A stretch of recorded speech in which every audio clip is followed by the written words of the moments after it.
Good morning, I'm Angelo Castro III. I'm Angela, and we are the Castros. We bring you the news. And the views that make you think. Sometimes we agree. Sometimes we don't. This is News and Views. And here are today's headlines. Malacanang appeals for patience amid criticisms from business and labor groups over the slow pace of government action on corruption cases. The Office of the Ombudsman says contractors Sara and Curly Discaya are not qualified to be state witnesses. Over 1,400 Filipinos have been rescued from illegal scam hubs across Southeast Asia, according to the Migrant Workers Department. Pag-asa says cooler weather is expected in the Philippines in the coming months as the amihan season begins. First in the news, business and labor leaders are now calling out what they describe as the slow and secretive pace of the investigation on flood control scandal. But the palace maintains due process must prevail. Here's the report. Yan naman kayo. During his State of the Nation address last July, President Bongbong Marcos himself exposed alleged anomalies in flood control projects. But months later, the investigation appears to be moving at a snail's pace. In an open letter addressed to President Marcos, business and labor leaders criticized authorities for being content with merely issuing lookout bulletins instead of whole departure orders against those possibly involved. They also questioned why the probe was held behind closed doors instead of transparent hearings. The groups urged the president to certify as urgent the granting of contempt powers to the Independent Commission for Infrastructure. But Malacanang insists a lot has already happened since July. Nandiyan na po yung mga freezing of assets na in-order ng AMLAC. Nandiyan na rin po ang mga pagsasampa ng kaso. However, she clarified that whole departure orders cannot be issued arbitrarily. Nandiyan na rin po ang sinasabi nating immigration lookout bulletin orders na ibinigay. Bakit wala pang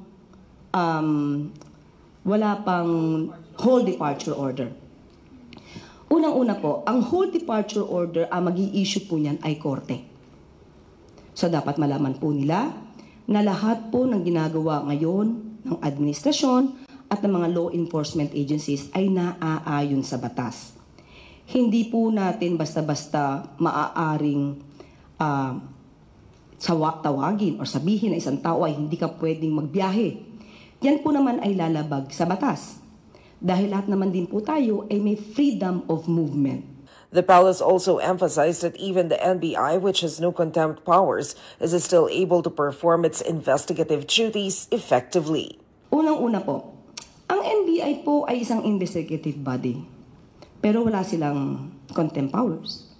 Pero bakit sila nakakapag-imbestiga at nakakapag-file ng kaso, nakakapag-endorse sa prosecutor's office para magtuloy-tuloy ang pagsasampa nito sa korte?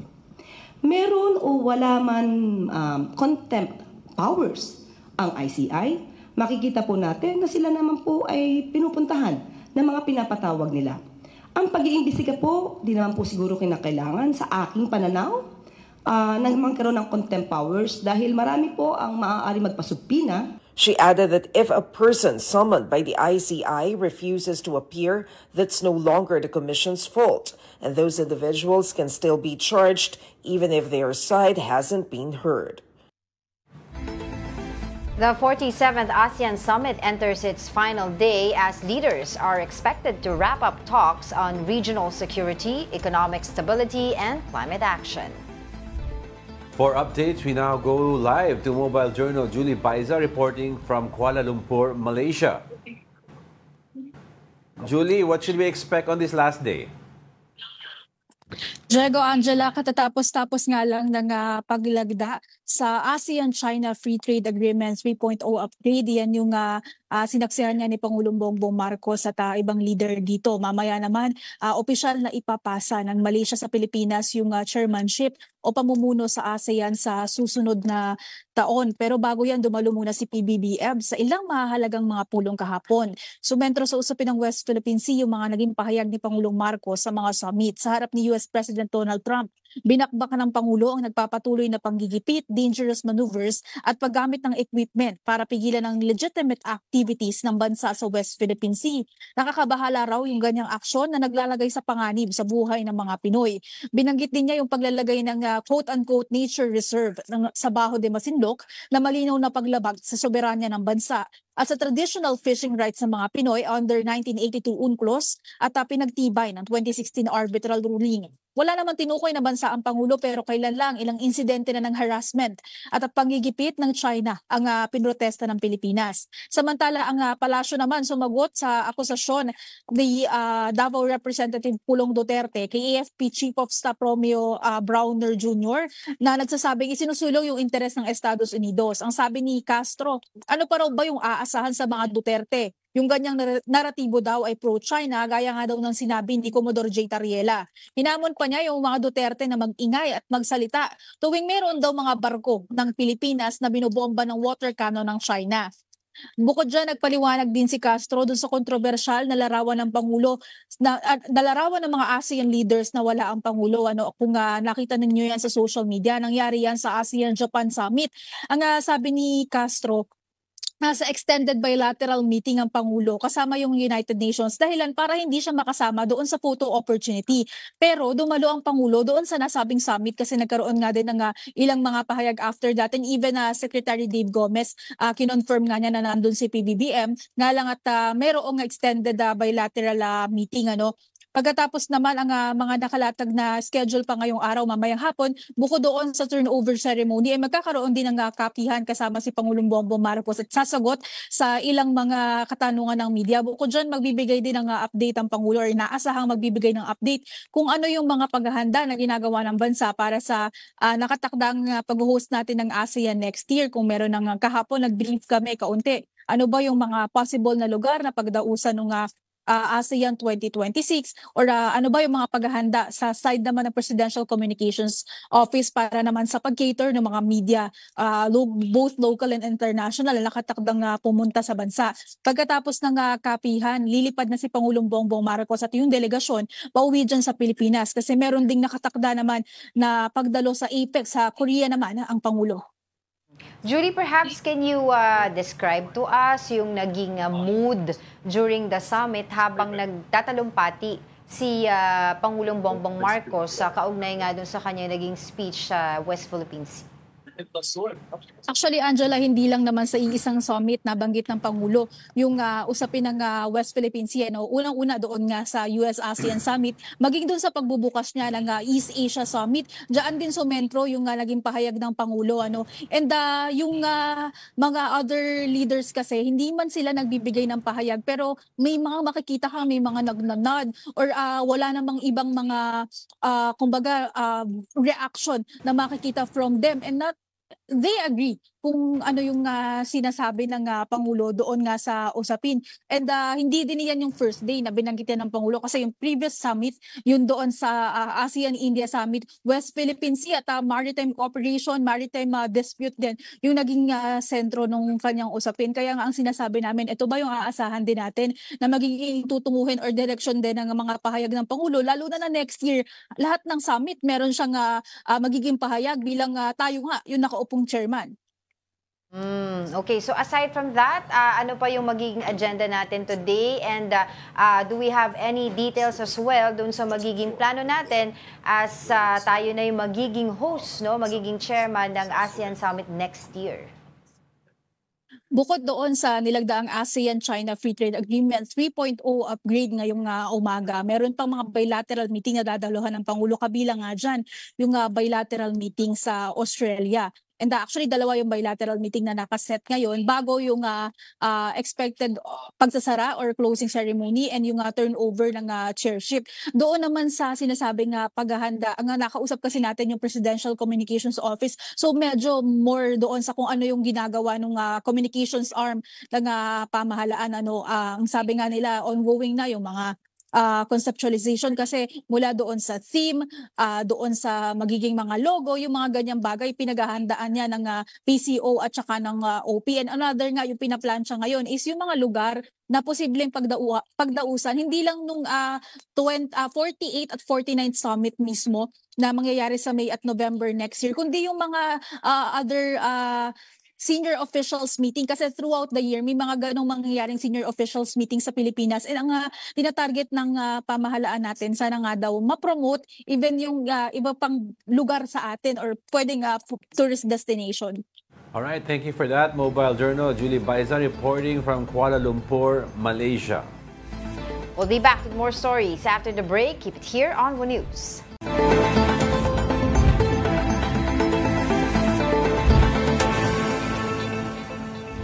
Good morning. You're still watching News and Views here on One News. The Office of the Ombudsman said contractor couple Sara and Curly Discaya are not qualified to be state witnesses due to the extent of their alleged involvement in anomalous infrastructure projects. Here is the report.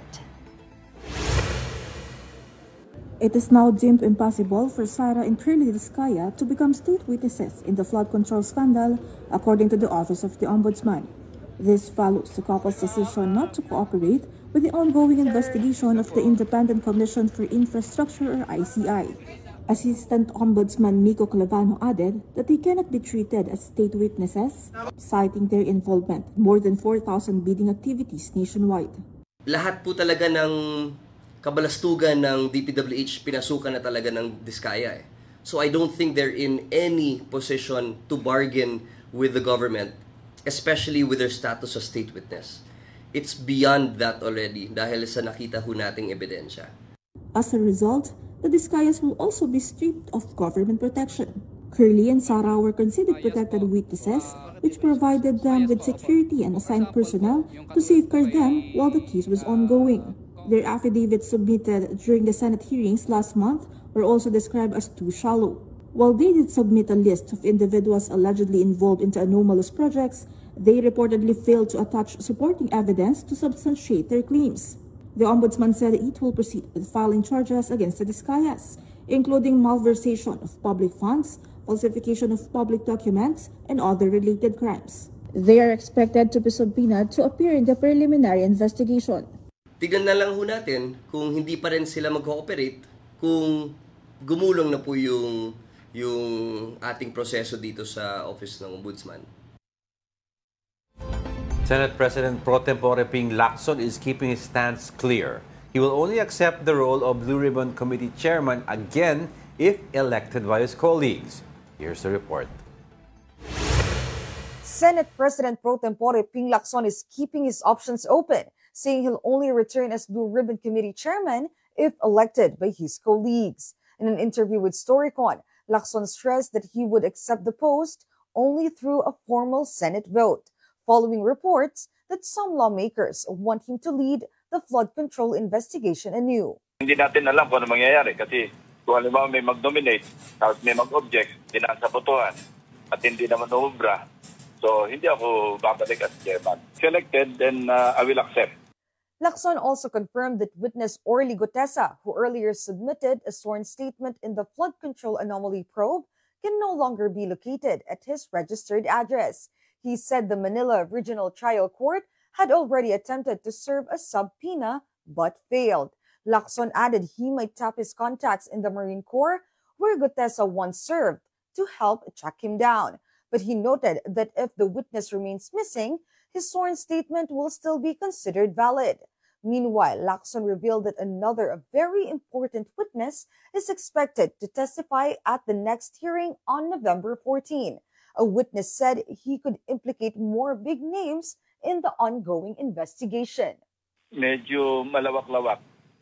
Mga hindi lumalabas sa mga naunang hearings, may lalabas na mga bagong pangalan at saka medyo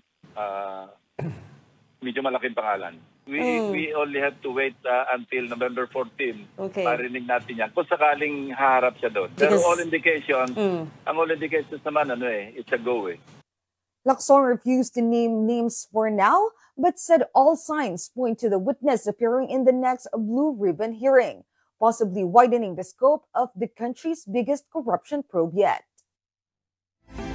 Now let's head over to the Senate for more updates. Mobile Journal Merimon Reyes is now reporting live on the ground. Merimon, ano agenda sa Senado ngayon? Good morning, Angela, Angelo. So far, for this day, ang nakaschedule lang is yung Senate Finance Committee kung saan magmi-meet sila with other civil society groups or organizations para pag-usapan at makakuha ng info, lalo-lalo itong si Finance Committee Chair Senator Sherwin Gatchalian, sa mga necessary priorities na dapat gawin for the 2026 General Appropriations and pati doon sa kung anong transparency measures yung posibleng hingin nitong mga koalisyon in respect sa hinihingi na transparency ng publiko. Yung ilan sa mga inaasahan natin na pupunta for today is yung ACT Philippines, Roundtable for Inclusive Development, Philippine Business for Education, Move As One Coalition, Philippine Budget Coalition, and Good Gov PH. Plus, kung meron pang mga hahabol dito na mga personalidad possibly from all the coalitions. Pagkatapos nito, ang nasabi ni Senator Sherwin, technical working groups na ang gagawin para repasuhin na yung mga budget base sa mga lumipas na budget hearings dito. Kahapon, yung ilan sa mga huli na is yung Senate of the Philippines mismo, yung pagdating doon sa iba pa raw na kailangan linisin, especially pag dumating na November 10, yung plenary budget deliberations, and then later on yung BICAM, mas alam na daw nila kung saan maaaring ilipat o kung may kailangan tapyasin sa budget. Lalo pa, minamata rin ng Senado yung pagtanggal ng around 70 to 80 billion pesos mula sa budget ng DPWH or kung ilalagay daw ito sa ilang mga proyektong kakailanganin ng pondo. Yeah, ako Merimon kasi ang talagang inaabangan ko dito yung kanilang of course bukod doon sa mga sinabi mo kanina, yung kanilang pag-uusap tungkol sa unprogrammed funds, no? Because of course we all know what happened sa budget sa Congress, sa lower house na pinayagan nila yon, while I understand si Senator Tito Soto is saying na hindi nila papayagan magkaroon ng unprogrammed funds. Oo, Angela. Yan din yung sabi ni Senator Sherwin na ina-expect nila na possibly magiging malalim o matagal yung diskusyon dito lalo kapag dumating na ang BICAM. Kasi sa House, pumasa na yung budget, yung sa kanilang bill na pumasok pa rin yung unprogrammed appropriations. Pero dito sa Senado, even si Senate President Tito Soto, pati si Senator Sherwin, gusto na nila tanggalin yung lump sum funds. Yung unprogrammed, ilalagay na raw sa programmed, or yung mga sinasabing savings, yun yung ilalaan para dito sa mga proyekto. So, ang sabi naman ni Senator Sherwin, lahat naman ng gagawin na amendments or yung adjustments na gagawin dito sa Senado, justifiable naman daw. Ready naman daw si Senator Sherwin na ipresenta yung mga rason kung bakit may kailangan tanggalin na pondo, kung bakit may kailangan ilipat o bakit mayroong kailangan dagdagan. Ready naman daw sila na pag-usapan ito. And yun yung isa sa mga hahabulin talaga nila na hopefully before the day of Christmas, nalinis na raw talaga, narepaso na raw talaga, and maaaring manapirmahan na rin yung 2026 national budget. Ako naman, Merimon, sa pagbalik sa Blue Ribbon Committee, sabi ni Senator Lacson na magkakaroon naman ng botohan kasi yan ang gusto niya mangyari. May naririnig ka bang other than Senator Lacson na mga pangalan na possibly would challenge him for the chairmanship? So far, Angelo, wala pa dito sa ngayon. And yung isa sa mga tinitingnan din natin kasi nakadepende rin talaga doon sa election on November 10 pagka bumalik na ang plenary sessions, yung formalization or yung pagsasapinal na talaga, kumbaga pagtataga na sa bato, nababalik na si Senator Ping as Blue Ribbon Chair. For acting chairman na Senator Erwin Tulfo, sinusuportahan niya itong pagbabalik ni Senator Ping. For the majority, sinasabi rin naman ni SP Soto, karamihan pa rin naman talaga sa kanila, nais na bumalik etong si Senator Ping for Blue Ribbon. And for the side of the minority, tulad ng huling nilabas na statement ni Minority Leader Alan Peter Cayetano, yung magiging desisyon talaga ng pagbabalik ni Senator Ping, nakadepende yan sa kanya, sa usapin nila doon sa mayorya. Ang concern lang nila from the minority is yung magiging direksyon talaga ng pagdinig, lalo pa kung babalik etong si Senator Ping. Ang nais nga nila, maging malinaw raw, and both sides daw, mapag-usapan talaga yung magiging direksyon nito. Hindi raw yung magkakaroon ng tila pagtatakip. Dapat, ano raw ba talagang direksyon? Kung yung ebidensya ba ang maglilid sa direksyon ng komite, o may mga tutugising na mga pangalan and hahanapin yung ebidensya, yun yung ilan sa mga gustong linawin ng minorya. Pero so far sa ngayon, yan yung isa sa mga antabayanan talaga natin. Bukod dyan, November 14, sabi rin ni Senator Ping, pagka siya talaga yung babalik, the earliest date na magsischedule na agad ng pagdinig ang Blue Ribbon is by November 14. So klaruhin ko lang, yung majority, buo sila will vote for Senator Ping, all 15 of them? So far, ang sinabi lang, karamihan pa rin sa Karamihan. mayorya. Okay. Though walang numbers na binitawan eh. Wala rin sinabi talaga mga pangalan kung sino ba dito itong sumusuporta. For example, kay Senator J.V. Ejercito, ilang beses din siyang tinatanong ng media na, kayo po ba sir, kasi last time si Senator J.V. noong na BTU1 ni Senator Ping yung sinabi niya na yung sa 2025 national budget insertions, karamihan sa 19th Congress ng mga senador ang may kinalaman doon. Nagkaroon daw ng pagkalito, so Senator JV plus 4 other senators daw, nakikita yung pagkalas mula sa majority. Pero sabi naman ni Senator JV, nung nilinaw naman daw ni SP Soto yung connotation ng sinabi ni Senator Ping na yun, naging malinaw naman na raw. So far, alam niya wala naman daw kakalas na sa mayorya. And siya, okay naman daw sila ni Senator Ping, nagkakausap naman daw sila. And kahit sino pa raw ang mamunuan o maupo sa Blue Ribbon, bukas talaga siyang makipagtrabaho doon sa mga yun.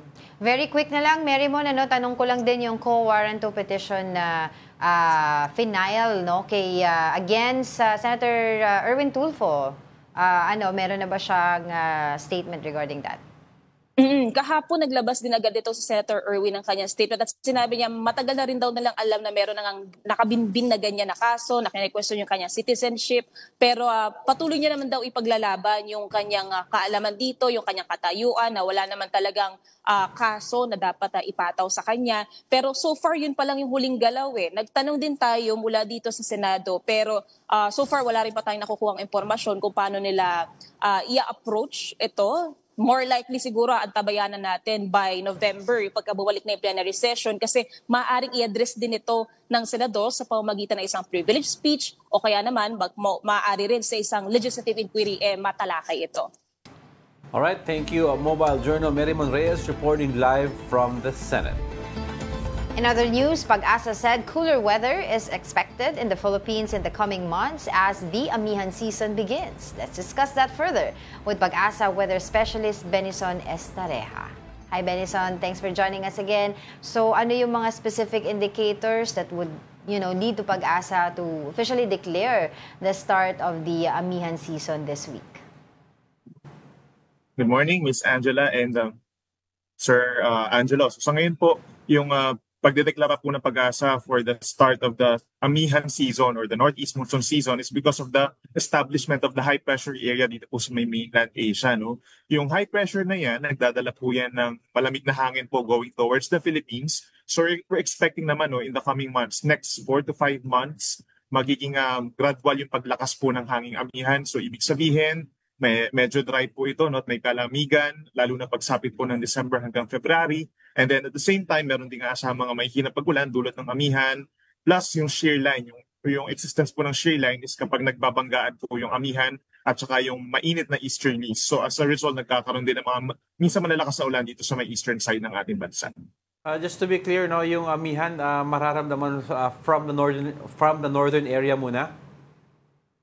Yes, sa mga susunod po na linggo, we're expecting na itong Northern Luzon ang pinakamaapektuhan po nitong amihan. But then pagsapit po ng Disyembre, mas lumalakas na po ito, umaabot na siya ng Luzon and possibly Visayas by early next year. So we expect, we're talking about Baguio, we expect Baguio's temperature to drop in the next few days? For Baguio naman po, at saka yung mga nearby areas dito sa may Cordillera regions, we're expecting na gradual po yung pagbaba ng temperature. So hindi agad-agad natin mararamdaman yung mga 10, 11 degrees na minimum temperature sa madaling araw. Medyo mabagal po yung process natin. Actually, yung mga record low temperatures po natin, madalas nagaganap po yan at nare-record sa January at February. Hanggang kailan natin mararanasan itong amihan season? I remember kasi mga March. Mga March, 'di ba, natatapos, minsan mas maikli doon. And this will is this going to be kumbaga magkakaroon ba to ng interaction with other weather systems as well? Totoo, Miss Angela, we're expecting pagsapit po ng Marso, humihina na yung amihan natin at posibleng mag-terminate tayo ng northeast monsoon pagsapit po ng kalagitnaan or katapusan po ng Marso and then mapapalitan niya ng easterlies which is, ibig sabihin, paparating na tayo dun sa panahon ng tag-init kung saan mas iiral na nga yung mainit na panahon. Okay. So yung mga pag-ulan pala yesterday, anong dahilan nun? Kung dito sa Metro Manila, meron tayong mga pag-ulan po na naranasan as well as yung mga nearby areas because of the thunderstorms. So yung low pressure area na dito sa may parting Visayas and Palawan naka-apekto po kahapon. Meron, go ahead. So the last few months tayo, no, before mag-change ng taon, pero how many more storms do we expect and what areas specifically makakaramdam ng bagyo? For November po, we're expecting 2 to 3 ng mga bagyo, and for December naman is 1 to 2. So that's 3 to 5 hanggang matapos po ang taon. Now, yung nature naman ng mga bagyo natin, nitong mga last 2 months, mas mataas po ang chance na nagla-landfall ito. At hindi lang siya dito sa mga areas ng Luzon, kagaya ng Cagayan Valley, Aurora, and Quezon. Mas bumababa pa po yan minsan dito sa may Bicol, sa may Eastern Visayas, and Caraga region. So southern areas. Tama. Alright, maraming salamat sa iyong oras, Pag-asa Weather Specialist Benison Estereja. Thank you. The Department of Environment and Natural Resources has flagged a reclamation project in Laguna de Bay that was labeled as a flood control initiative. Now, the matter was raised during the Department of Public Works and Highways budget hearing on Monday. The ENR Undersecretary Carlos Primo David warned that such activities could worsen flooding and damage the lake's ecosystem. He urged the DPWH and other agencies to investigate the project and take immediate action. All right, don't go away because we're not done yet. Stay with us.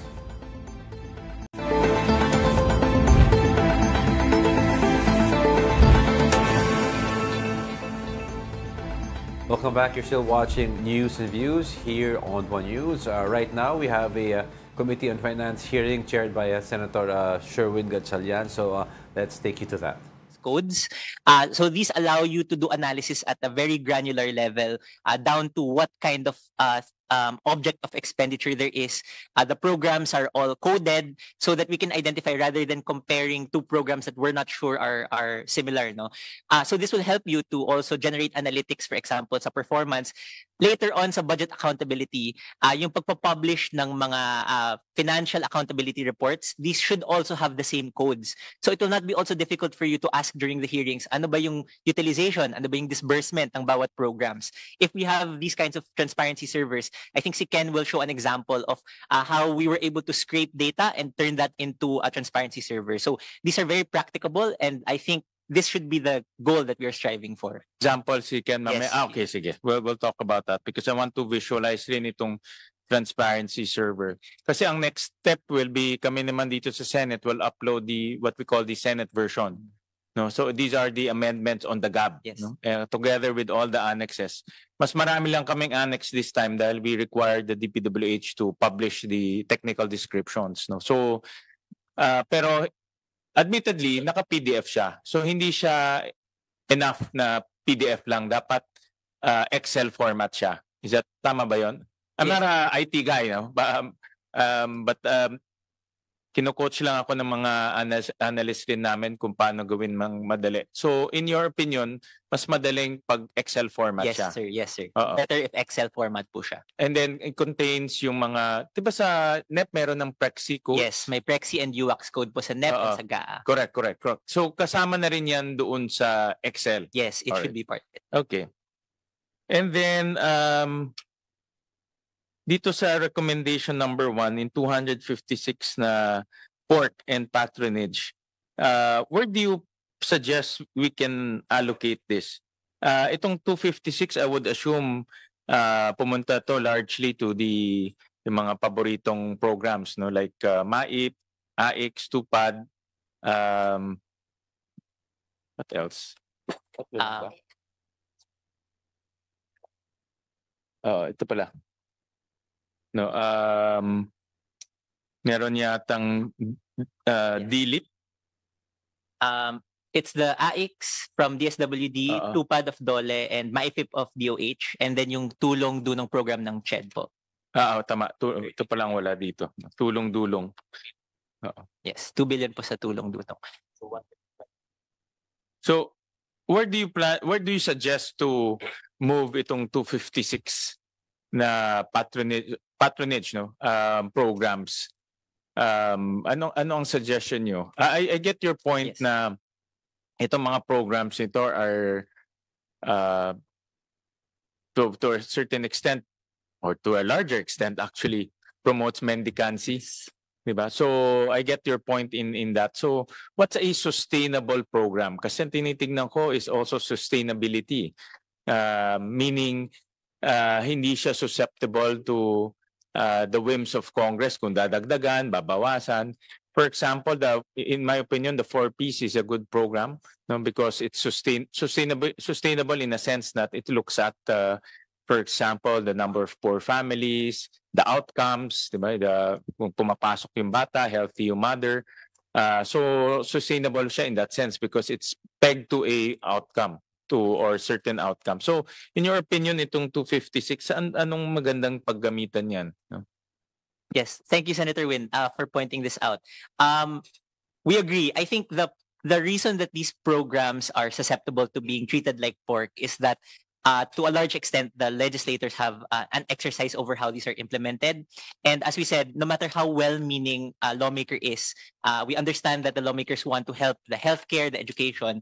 These programs are designed in such a way that they foster a system of patron-client relationships, mga guarantee letters. So nakadetermine siya based on sino yung kakilala na senator or congressman rather than a guarantee to the right to health and the right to education and the right to financial assistance. So what we are asking for is that we transform these programs and we think about them that in a way that they should be rights-based and rules-based. So tama po yung sinabi ninyo, Senator Win. The 4Ps is a very good example of a rights-based and rules-based program. Nakadefine po yung 4Ps kung sino po yung qualified to benefit from this, kung sino yung beneficiaries. Yung mga listahan po na ganito, this will also prevent yung mga ghost beneficiaries, no? This will prevent, for example, programs that go to people who are not necessarily qualified. At the same time, this will prevent the exclusion of people who are qualified, who should be qualified.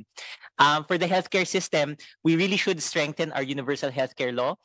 Yung PhilHealth po, we understand that there have been problems in the PhilHealth, but this is the rules-based and rights-based program. It doesn't require you to beg na magmalimos sa isang lawmaker to get access to this. Fully funded, fully financed ang healthcare po dapat ng mga mamamayan. Ganun din sa education sector, instead of asking for scholarships. Alright, so that was the ongoing Senate panel hearing with some of the invited civil society groups on, of course, budget process. No? True to its promise, sinabi ng Senate, they will open the budget deliberation in public and will be inviting a lot of financial advocates para ma-discuss sa kanila itong budget process. Now, in other news, Malacanang appeals for patience amid criticisms from business and labor groups over the slow pace of government action on corruption cases. And to talk more about this, we have Attorney Sonny Matula, President of Federation of Free Workers, joining us via Zoom. Magandang umaga po sa inyo. Thanks for joining us. Magandang umaga, Angel, at magandang umaga, Angelo, at syempre sa milyon-milyon yung tagasunod sa Himpapawid at sa television. Okay, so Attorney, it's been 57 days since we started this investigation sa mga anomalous flood control projects. A lot of people sa business sector, mga estudyante at iba pang mga grupo ay nagsasabi na babagalan sila sa takbo ng investigasyon na ito. Your thoughts on that? Tama po yung sinabi ninyo, Angel, at nagpalabas kahapon, na-headline po tayo kahapon yung mga employees group at ang workers group na nagpapakita ng aming diskontento sa investigasyon dahil sa kabagalan nito. Subalit ay sinusuportahan po natin yung gobyerno para masawata itong korupsyon at maibulgar. At siyempre, maibalik yung mga ninakaw sa bayan. Ang Federation of Free Workers, ang Employers Confederation of the Philippines, yung PCCI at yung PhilExport, kasama ang dalaw pa namin kasama sa trade union, ang TUCP at ang sentro, ay nagpaabot ng aming manifestasyon sa kabagalan. Gusto namin mapabili. At sana yung mga principal ay matukoy na. Sa hanay po ng grupo nyo, Attorney, ano po ang gagawin nyo po to ensure that yung anti-corruption drive of this administration will continue in the next administration? Kasi we've seen sila Janet Lim Napoles, sila former Senator Enrile na nakasuhan, eventually na-quit din sa Sandigan Bayan, di ba? Dahil nag-change of administration. Yun po ang ating dapat subaybayan at siyempre tingnan natin talaga na walang sinisino sa pagpapatupad ng ating batas, lalong-lalo na sa accountability ng ating mga public officials. At ating sinusuportahan yung ating Independent Commission for Infrastructure, yung ating bagong ombudsman na mapabilis at siyempre ay maging accountable yung mga taong gumawa ng pagnanakaw sa kaban ng bayan. At ang mga mamamayan naman bilang pagpapakita ay nagpapakita yung ating mga employers group at yung ating trade unions sa pagsuporta para sa magandang pamamahala at sa paglaban sa korupsyon. At ipapakita natin ito sa malaking rally sa November 30, no, na iniimbitahan natin ang mga mamamayang Pilipino para sa good governance at para sa common good na ipakita ang suporta laban sa korupsyon at pagprotesta laban sa ginagawang pang-abuso ng mga opisyal natin sa pamahalaan at yung kanilang mga conspirator. Attorney, sabi nga nila very historic yung naging statement po ng labor group kasama ang trade union at saka yung mga employers group dahil dahil dito nagsama-sama po kayo at bihira po namin makita yung ganung pagsasama. So I was wondering, paano po kayo, how did you come up with this statement? Who approached who reached out first, 'di ba? Yung Federation of Free Workers at yung Employees Confederation of the Philippines ay may mga initial na mga pag-uusap. At siyempre sinama natin dyan yung PUCP at ang sentro.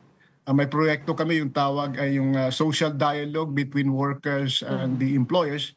Ating pinapakita dito yung advocacy na maaring mag-usap ang employers at ang workers para sa common good at hindi naman palaging hostile yung relationship o conflict ang nakabase. So, maaari namang tukuyin yung saan tayo nagkakaisa. At syempre, hindi natin naman mawala yung mga conflict o hindi pagsasang-ayon, pero marami naman tayong mapagsang-ayunan at isa dito yung paglaban sa korupsyon at para sa good governance. So attorney, para malinaw po, yung mensahe po ng grupo nyo is accountability in support of the government's current government's effort to ensure corruption na lahat ng mga corrupt ay makulong. Ang question ko dito, attorney, if ano yung timeline nyo po, in other words, kung hindi ma-meet ng itong government na ito ang pinangakong nilang accountability, when will you draw the line and say, teka lang, parang pumapalpak na kayo? Siyempre, ito po ay collective effort at hindi pa namin napag-usapan kung yung mga deadlines. Ang aming tinutukoy lang ay suportado natin ang paglaban sa korupsyon at hindi natin po iwanan ito at nagbabantay ang taong bayan ngayon at dapat ang ating gobyerno ay kumilos na at kumilos ng mabilis para panagutin ang mga nagnakaw sa kaban ng bayan. Kaya ko po natanong yung attorney dahil ibang grupo po nasasali daw sa rally sa November 30, yun daw ang deadline nila yung November 30. May mga kanya-kanyang opinion at nirespeto natin yan, pero wala pang kolektibong desisyon po yung trillion peso march sa movement para sa deadline kung deadline ang pinag-usapan. Okay. So while we respect and recognize yung sinasabi nga po ng ating administration of due process while we do this investigation, you mentioned ang word na mabilis. Diba? So, yan din po yung ini-echo ng ating taong bayan na mabilis sa investigasyon para mapabilis ang accountability, makita natin na may makulong, maparusahan dahil dito sa mga pinagagawa na ito. Pero sa tingin niyo po ba bilang isang lawyer, how do we make this fast? Diba? Paano natin mapapabilis yung proseso? Kung yun nga, kanina nabanggit ni Diego, yung issue ng pork barrel scam, after what, how many years, nagkaroon lang ng desisyon last week lang.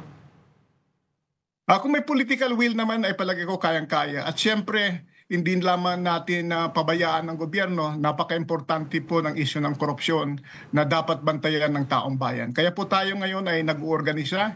So hindi lamang sa traditional na trade union natin kino-confine, in-involve din natin yung ating mga leaders sa employers group at hindi lamang employers group, ay iba pa mga grupo sa civil society. Kasama na siyempre ang ating simbahan Katoliko, yung ating mga evangelical churches na makasama dito sa good governance issue at sa pagsabata ng korupsyon. When we talk about corruption, ano po bang epekto nito sa labor sector, Attorney? Naku po, kung titingnan ng natin yung mga ghost project na pumunta sa bulsa ng ilan na sana ay ma-implementa sa proyekto, itong infrastructure ay napakalaking tulong po sa pag-create ng jobs. Pero kung ito ay napunta lamang sa bulsa ng ilan, hindi ito makapag-create ng jobs. Kaya po maraming walang trabaho sa kasalukuyan kasi yung mga proyekto ng gobyerno para mag-create ng jobs ay hindi pinapatupad. At siyempre, ang ating mga foreign investors ay madi-discourage na pumunta sa Pilipinas sapagkat ang ating gobyerno ay hindi mapagkatiwalaan at baka sila ay mabiktima lamang. All right, thank you for your time, Attorney Sunny Matula, President of Federation of Free Workers. And now let's get back to the issue of scam hubs in Southeast Asia. We have Migrant Workers Under Secretary Bernard Olalia. Yusek, thank you for joining us today on our program. Yusek, can you hear us okay? We're trying to get him again para nga mapag-usapan itong issue ng mga Pilipino na nabiktima ng trafficking. Madami na. Oo, at yun nga, nagiging trabahador sila doon sa mga scam hub sa Myanmar.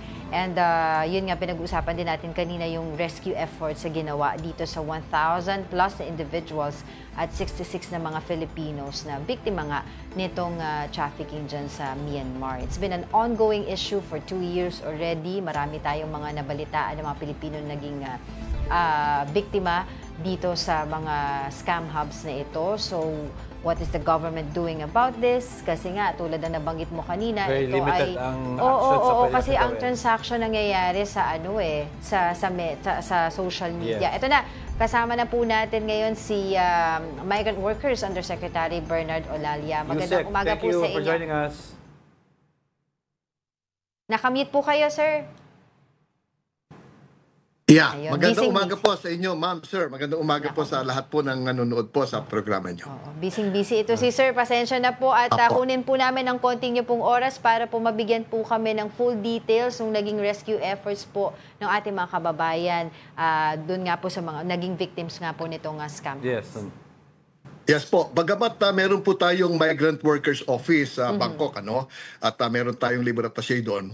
Aming pong minabuti ng ating mahal na secretary, si Secretary Hans, na nagpadala po ng isang quick reaction team. Papunta po ngayon. Actually, nandoon na po sila. 6 po yung pinadala nating mga personnel and staff.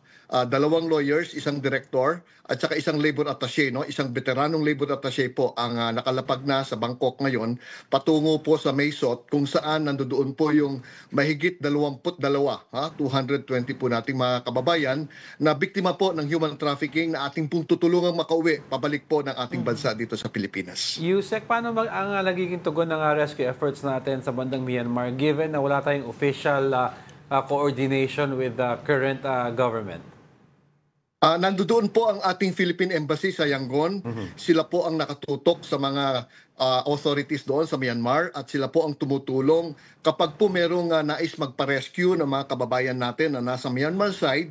Nakikipag-ugnayan po ang ating PE Yangon sa mga Myanmar authorities para po ma-rescue at mapadala po sila sa Thailand sa border at makatawid po doon sa tinatawag na Friendship Bridge. Pero ano po yung coordination ginagawa with the Myanmar government para isara rin itong mga scam hubs na to? Marami po tayong ginagawang programa para po mahinto na yung mga gustong magtrabaho dyan sa mga scam hubs na yan. Ang ating pong Department of Migrant Workers ay isa sa mga ahensya na tumutulak para pagbawalan ang mga gusto po magtrabaho dyan. Lalong-lalo na yung ating online monitoring and surveillance. Ginagawa po natin yan dahil doon po nanghihikayat yung mga scammers. Doon po sila kumukuha ng mga nagnanais magtrabaho dyan. Tayo po ay nagkakandak ng surveillance at yung ating pong mga platforms na nakikita, tinay-take down natin at masigasig po yung information campaign natin. Lalong-lalo na doon sa tinatawag nating backdoor exit sa Palawan. Lahat po ng municipalities doon, atin na pong nakapag-ugnayan po tayo at meron tayong MOA signing at tapos na po yun. At ating pong pinapaalam na bawal po na pumunta doon dahil sila po ay may scam at magiging biktima lamang ng illegal recruitment. Yusek, tama po ba na marami pa rin po sa mga kababayan natin ang trap pa rin dito sa mga scam hubs na to at wala na po tayong komunikasyon sa kanila since Thursday evening at nakakabahala po kasi sinasabi dahil itong mga naiwan dito na na-trap ng mga Pilipino ay may sakit, dehydrated at ginugutom daw po. Hindi po natin alam yung eksaktong kanilang kalagayan kasi po yung Philippine Embassy po natin sa Yangon ang nakikipag-ugnayan po sa kanila, no? Iiwan po namin sa DFA yung bagay po na yon, pero ang aming pong sinisigurado lahat po ng naghahanap na magpatulong, no? Yung pong nagre-request na magpatulong ay tinutulungan po natin at tayo po'y nakaantabay para doon sa gustong makabalik dito sa ating bansa. Yusek, yung mga currently nasa scam hubs pa rin ngayon at kasi paminsan-minsan may access sila sa internet, no? Paano sila makaka-message hanay niyo po para humingi ng tulong? Kasi minsan binabantayan sila pero may mga pagkakataon daw na a few minutes a day na may access sila to message going out. Opo, yung pong contact numbers at saka yung hotlines po ng PE Yangon at of course yung MWO Bangkok natin ay alam na po ng mga kababayan natin, no? Nasa kanilang possession na yon at kung nais nila na humingi pa ng kaukulang karagdagang tulong, anytime po basta may access sila sa internet, nasa kanila naman ang cellphones nila, ay natatanggap po yun at nare-replyan at tayo po'y uma-action po agad. And do you encourage them to try to escape kung kaya nila, may opportunity, or maghintay sila na sila ang ma-rescue?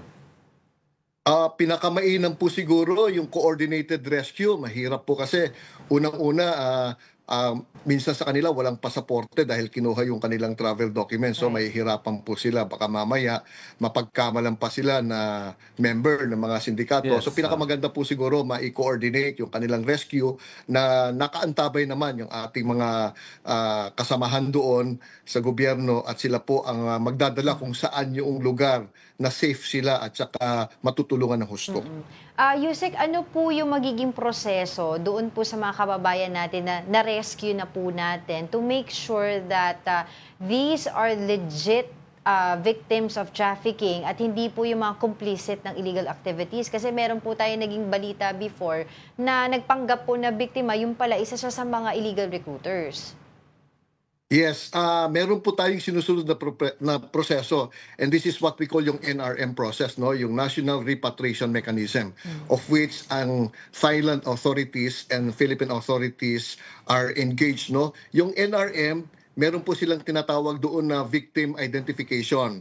At kapag sila po ay na-identify na victim, no? Ang susunod po doon ay tutulungan sila na ma-facilitate yung kanilang repatriation, ma-document po natin, mabigyan ng travel documents dahil karamihan sa kanila wala mga pasaporte at sila po ay mapapauwi po natin agad.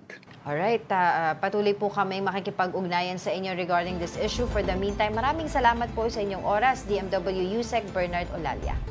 Maraming salamat din po at ingat po tayong lahat. And that wraps up today's episode of News and Views. Join us again tomorrow. I'm Angela Lagunsad Castro. And I'm Angelo Castro III, kapatid. We are One News. All sides, all the time.